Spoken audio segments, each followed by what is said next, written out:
tentang keberagaman sebagai realitas asali kehidupan manusia. Sebelum kita memasuki pelajaran kita pada pagi hari ini, ada baiknya kita membuka pertemuan kita ini dengan doa. Saya minta salah satu untuk memimpin kita dalam doa. Kita mulai proses belajar kita pada hari ini adalah berdoa. Izinkan saya memimpin doa ini. Dalam nama Bapa dan Putra dan Roh Kudus. Amin. Tuhan Yesus, pada hari ini kami berkumpul di tempat ini untuk melaksanakan proses pembelajaran kami. Pada hari ini sudilah Engkau memberkati dan memimpin di dalam pembelajaran ini. Amin. Bapak akan mengabsen terlebih dahulu. Kita ini di kelas 12. Nama yang pertama itu Tesia dan baik Wiranti. Kemudian Kesia, Yulita. Kemudian Diani, Audi Adrian, Aldi, Daniel, kemudian Ikus. Baik, terima kasih atas kehadirannya. Pada pagi hari ini kita akan mempelajari tentang keberagaman sebagai realitas asali. Sebelum kita memasuki pembelajaran kita lebih lanjut, pada tahap ini kita akan mengetahui tentang pembelajaran kita supaya memahami dan menghayati makna hakikat keberagaman sebagai realitas asali kehidupan manusia, khususnya dalam keberagaman atau kemajemukan hidup bangsa Indonesia sesuai semangat Injil, yaitu semangat Kristus itu sendiri. Ini yang akan kita pahami terlebih dahulu. Kemudian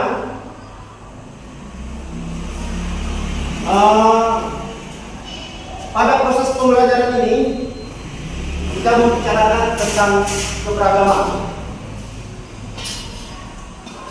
Kalau sepintas, apa yang ada dalam pikiran kalian ketika mendengarkan kata beragam?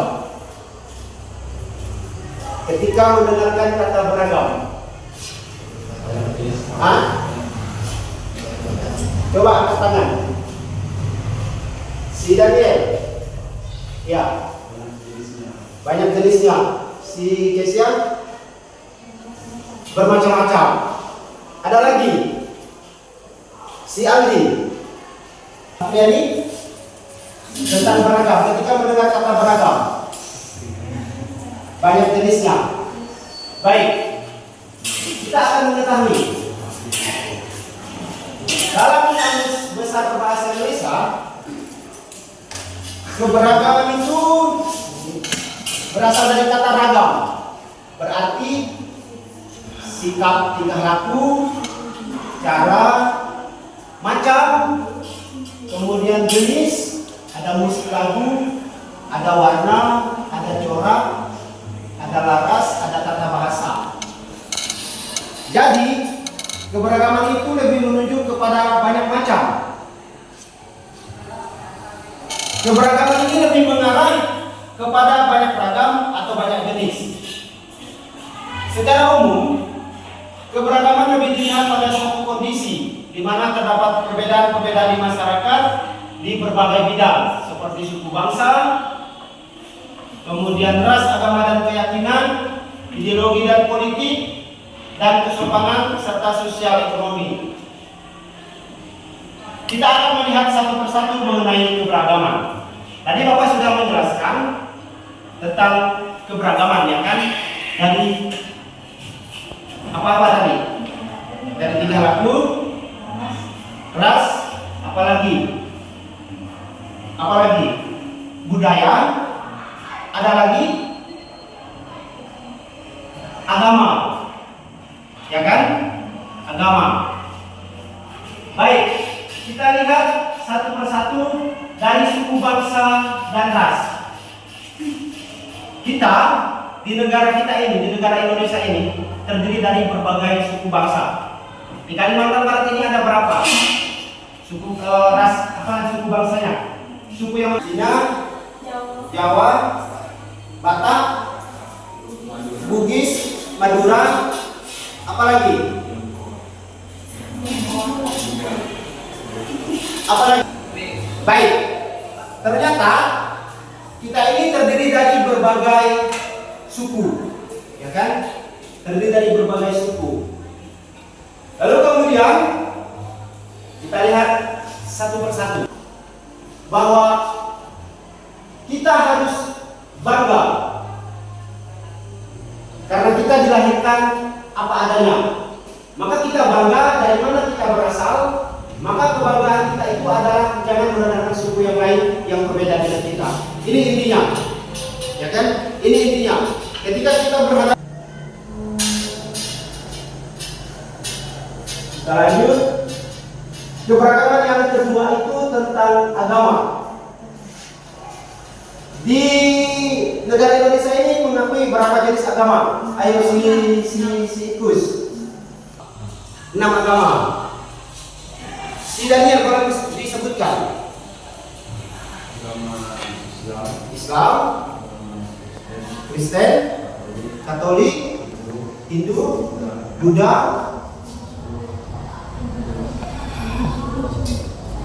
Konghucu. Baik. Berarti kita mengakui negara kita ini mengakui ada 6 agama, ya kan? Kita lihat lagi. Sikap kita adalah ketika kita berhadapan dengan beberapa agama itu, maka tidak politik. Ini juga merupakan keberagaman. Di negara kita ini terdiri dari berbagai partai politik, ya kan? Apalagi sekarang sudah memasuki tahapan politik. Ada berbagai politik yang ada di negara kita ini. Ideologi bangsa. Yang keempat itu adat dan tata krama. Tata krama berarti adat istiadat, sopan santun. Kemudian tata krama dibentuk dan dikembangkan oleh masyarakat itu sendiri. Lalu di negara kita ini terdiri dari berbagai keberagaman itu. Sikap kita sebagai warga negara, sebagai anggota gereja, tentunya senantiasa menunjukkan yang namanya keberagaman. Baik, pembahasan ini apa persoalan atau masalah yang kemungkinan dan dapat memgoyahkan persatuan dan kesatuan bangsa? Ini terjadi disharmonisasi, terjadinya diskriminatif, terjadinya eksklusivisme atau rasialis. Apa yang harus kita lakukan untuk mengurangi atau memperkecil masalah itu? Maka kita harus mengutamakan yang namanya apa?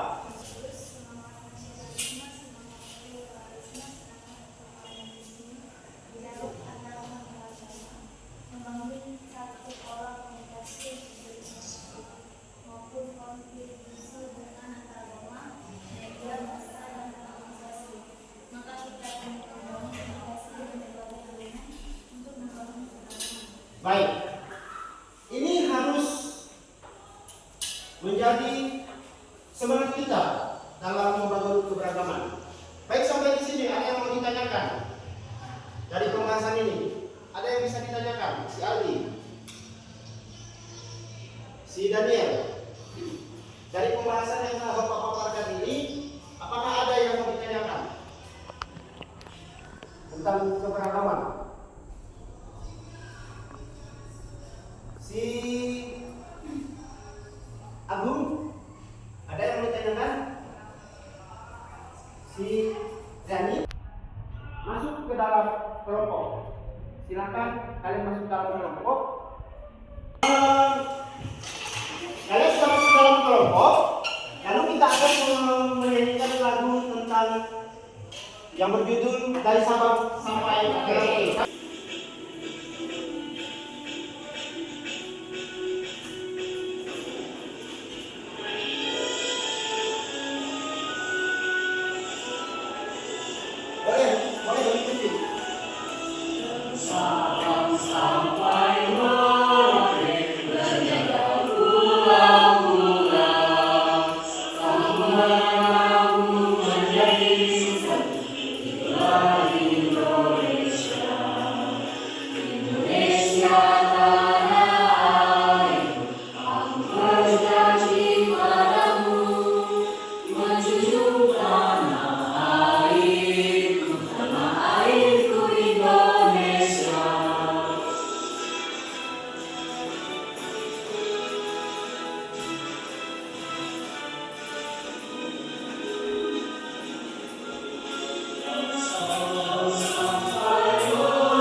menjawab beberapa pertanyaan ini.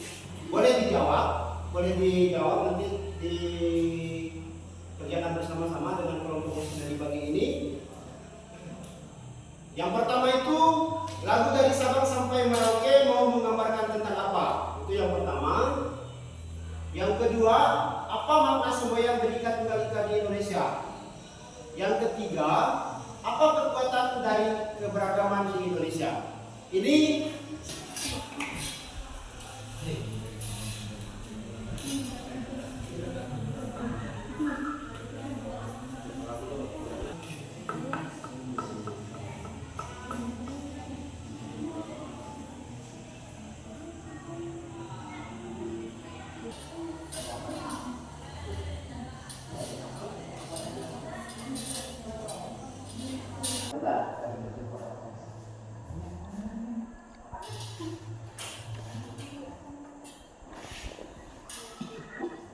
soal nomor 3.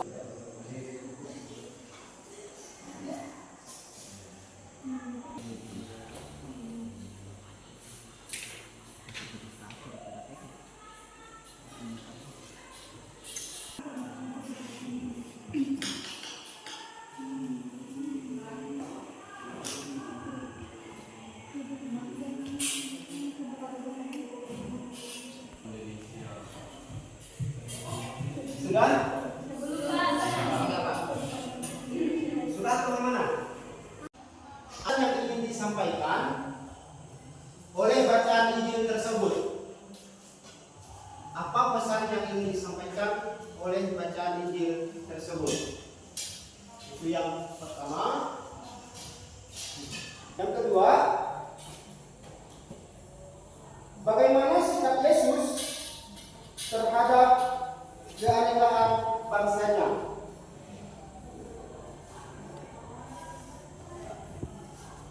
Bagaimana sikap Yesus terhadap keanekaan bangsanya?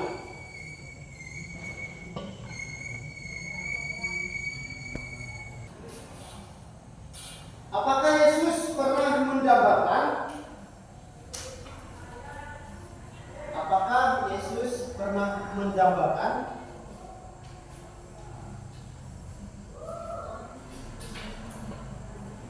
Semangat persatuan.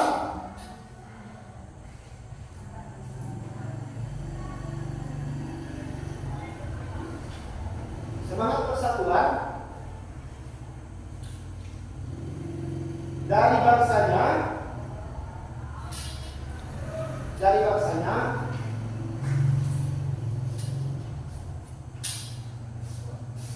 yang terdiri atas suku-suku.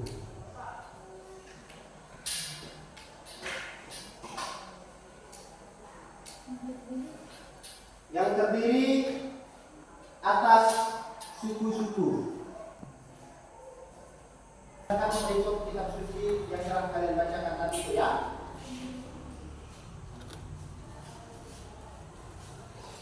Masuk dalam kelompok.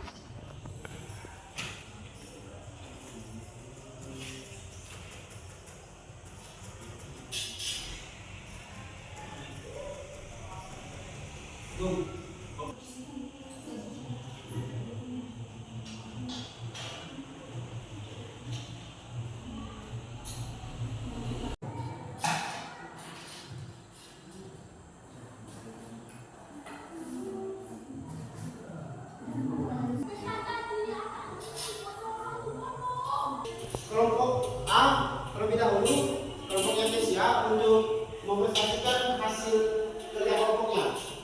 Silakan berdiri. Silakan perkenalkan namanya dulu.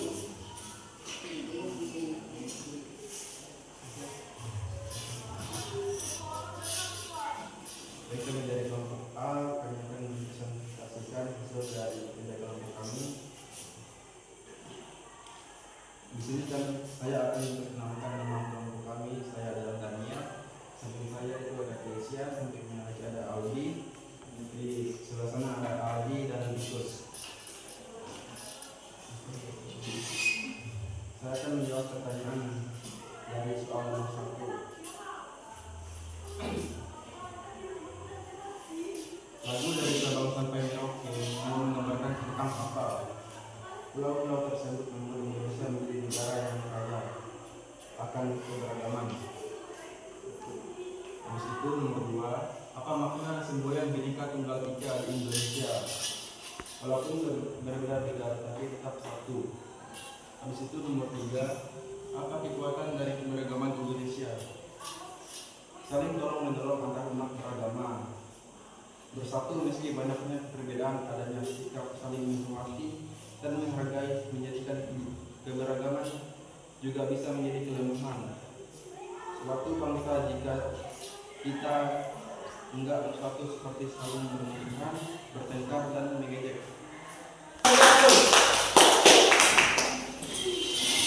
Terima kasih kepada kelompok A yang telah mempresentasikan hasil kerja kelompoknya.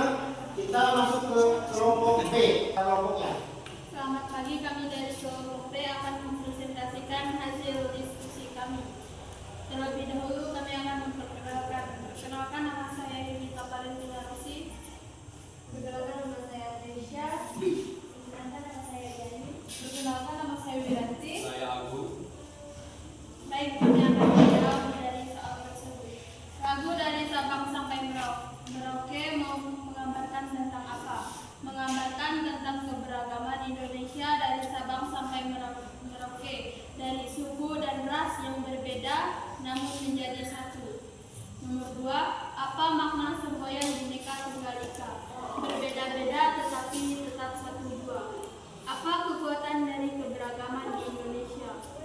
Suku, adat istiadat, agama, kepercayaan, dan ras. Sekian presentasi dari kelompok kami. Terima kasih. Terima kasih kepada kelompok A dan kelompok B yang telah mempresentasikan hasil kerja kelompoknya. Ya. Kita akan mengetahui dari hasil pemaparan yang telah kalian sampaikan luar biasa. Artinya bahwa apa yang kalian jawab itu tadi atau yang kalian kemukakan lewat jawaban-jawaban tadi itulah sebenarnya makna daripada keberagaman. Silakan lihat lagi di layar ini. Kita mendorong lahirnya nasionalisme. Seperti yang tadi sudah saya sampaikan, Bapak sampaikan dari yang pemula tadi itu, yang harus kita hidupi tadi itu semangat nasionalisme, ya kan, semangat humanisme. Kemudian semangat apa lagi tadi itu? Semangat untuk dialog antar umat beragama. Keberagaman ini merupakan suatu kekasan yang tidak bisa dipisahkan. Maka Bhinneka Tunggal Ika itu menjadi perekat bangsa dan negara atas berbagai suku bangsa ini tadi, budaya, dan istiadat, ras, kepercayaan, kemudian ideologi. Kemudian 5 makna luhur Bhinneka Tunggal Ika adalah sebagai berikut. Bahwa bangsa Indonesia menyadari keragaman baik suatu bangsa, agama maupun antar golongan itu potensi modal terbentuknya persatuan dan kesatuan Indonesia. Kemudian bangsa Indonesia menyadari bahwa semboyan Bhinneka Tunggal Ika mendorong lahirnya persatuan dan kesatuan Indonesia yang semakin kokoh karena pengalaman sejarah bahwa semangat kedaerahan hanya akan memecah belah bangsa Indonesia sehingga mudah dipercaya oleh bangsa lain. Oleh karena itu, keberagaman merupakan sebuah kita bagi bangsa kita ini untuk membangun semangat persatuan dan kesatuan bangsa. Masih kita akan melanjutkan kerja kelompok kita untuk soal tentang kitab suci. Silakan kalian masuk dalam kelompok lagi. Kalian buka kitab suci. Kitab sucinya dari, silakan buka ya. Bab 4 ayat 1 sampai 42. Bab 4 ayat 1 sampai 42. Ya, Injil Yohanes. 4 ayat 1 sampai 42. Masih masuk dalam kelompok lagi untuk menjawab beberapa pertanyaan. Ya? Boleh? Ya. Ya.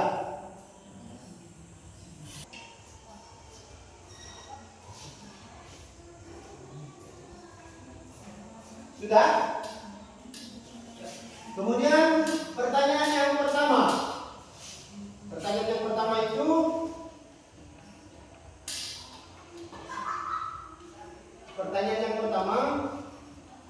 apa yang ingin disampaikan oleh bacaan Injil tersebut?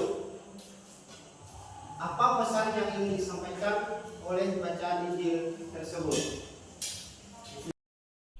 Menjawab beberapa pertanyaan yang sudah Bapak sampaikan tadi itu, silakan ke kelompok B untuk mempresentasikan kerja kelompoknya.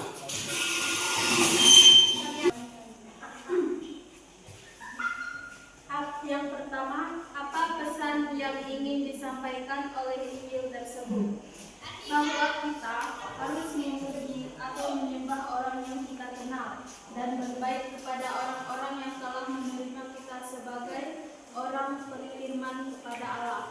Nomor 2, bagaimana sikap Yesus terhadap keanekaragaman bangsanya? Yesus telah memberikan anugerah atau kebaikan kepada orang-orang di bangsanya. Nomor 3, apakah Yesus pernah mendambakan semangat persatuan dari bangsanya yang terdiri atas suku-suku? Yesus telah memberikan semangat kepada orang-orang di bangsanya. Sekian dari kami, terima kasih. Baik. Silakan dulu untuk kelompok B, kita lanjut ke kelompok A. Kita hasil dari jawaban dari kelompok kami. Soal yang pertama, apa yang ingin disampaikan oleh Injil tersebut? Kami percaya, tetapi bukan lagi karena apa yang kau katakan, sebab kami sendiri telah mendengar Dia dan kami tahu bahwa Dia adalah benar-benar Juru Selamat dunia. Soal yang kedua, bagaimana sikap Yesus terhadap keanekaan bangsanya? Bijak. Dalam hal Yesus tidak membedakan antara seorang Samaria dan Yerusalem. Soal yang ketiga, apakah Yesus pernah mendambakan semangat persatuan dari bangsanya yang terdiri atas buku-buku? Yesus pernah ingin mempersatukan mereka dalam suatu kerajaan dan bangsa yang baru yang bercorak rohani. Sekian dari kelompok kami, terima kasih. Baik, kita berlanjut ke kelompok A. Kelompok tadi di kursi masing-masing. Terima kasih atas presentasi dari kelompok A maupun kelompok B yang telah menyampaikan atau mendiskusikan tentang soal-soal yang diberikan ini tadi. Baik, kita lihat ajaran kita suci tentang keberagaman. Berdasarkan Injil Yohanes bab 4 ayat 1 sampai 42 bahwa orang Samaria adalah orang asing, baik dari sisi adat istiadat maupun agamanya. Dalam praktik hidup sehari-hari pada zaman Yesus, antara orang Yahudi dan orang Samaria tidak asli Yahudi, tetapi setengah kafir. Akibatnya apa? Mereka tidak saling menyapa, kemudian selalu ada perasaan curiga, kemudian ada batasan-batasan yang dibuat oleh mereka. Kita lihat apa sikap Yesus. Yesus Kristus memberikan contoh tentang bagaimana menghargai orang lain. Ini yang harus kita pahami. Kemudian Yesus juga mengatakan siapapun itu sama. Perempuan Samaria bagi Yesus adalah sesama yang sederajat. Di mata Tuhan tidak ada orang yang lebih mulia atau lebih rendah. Tuhan memberi kesempatan kepada siapapun untuk bersaudara. Itu intinya. Gereja menolak tindakan diskriminasi dalam bentuk apapun. Itu perlu kita pahami bersama. Kemudian setiap manusia adalah citra Allah, maka harus saling mengasihi layaknya saudara. Kemudian maka gereja mengecam setiap diskriminasi antara orang-orang atau penganiayaan. Gereja mengecam yang namanya tindakan-tindakan kekerasan seperti itu.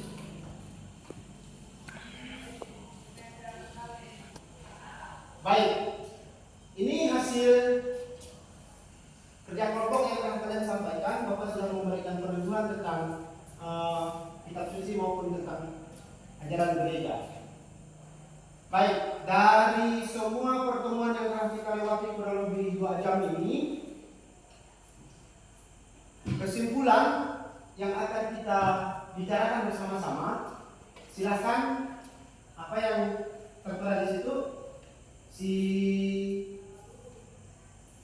Wiranti, apa yang dapat kamu sampaikan?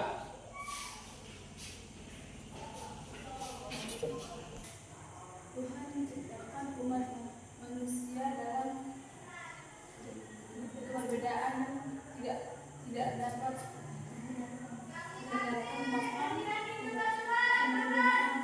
Siap. kita harus belajar mengambil sikap yang tepat dari arsip bijaksana untuk bisa hidup dalam membangun masyarakat dalam keanekaan. Masyarakat Indonesia adalah masyarakat yang kemajumukan. Ini tampak dalam berbagai bentuk antara lain agama, suku, bangsa, adat istiadat dan sebagainya. Hal yang terpenting adalah menyadari bahwa bangsa Indonesia adalah bangsa yang multikultur, bukan suatu bangsa yang monokultur. Baik, keberagaman harus tetap kita jaga dan menjadi sebuah kekuatan dalam membangun bangsa dan negara kita ini. Makanya keberagaman adalah untuk membangun tatanan hidup yang lebih baik. Itu intinya. Baik, terima kasih kepada para siswa-siswi sekalian. Pada pertemuan ini kita cukupkan sampai di sini. Nanti kita akan melanjutkan ke pertemuan berikutnya tentang mengupayakan persatuan dan kesatuan bangsa. Itu pada minggu yang akan datang. Saya minta untuk satu orang menutup pertemuan kita dalam doa pada hari ini. Silakan. Dalam nama Bapa dan Putra dan Roh Kudus. Tuhan Yesus, terima kasih atas bimbingan dan penyertaan pada yang telah kami pelajari pada hari ini. Dan sebentar lagi kami akan mengakhiri pembelajaran kami. Hanya ini doa anakmu demi Kristus Tuhan antara kami. Amin. Dalam nama Bapa dan Putra dan Roh Kudus. Baik, selamat siang. Siang. Sampai berjumpa di minggu depan.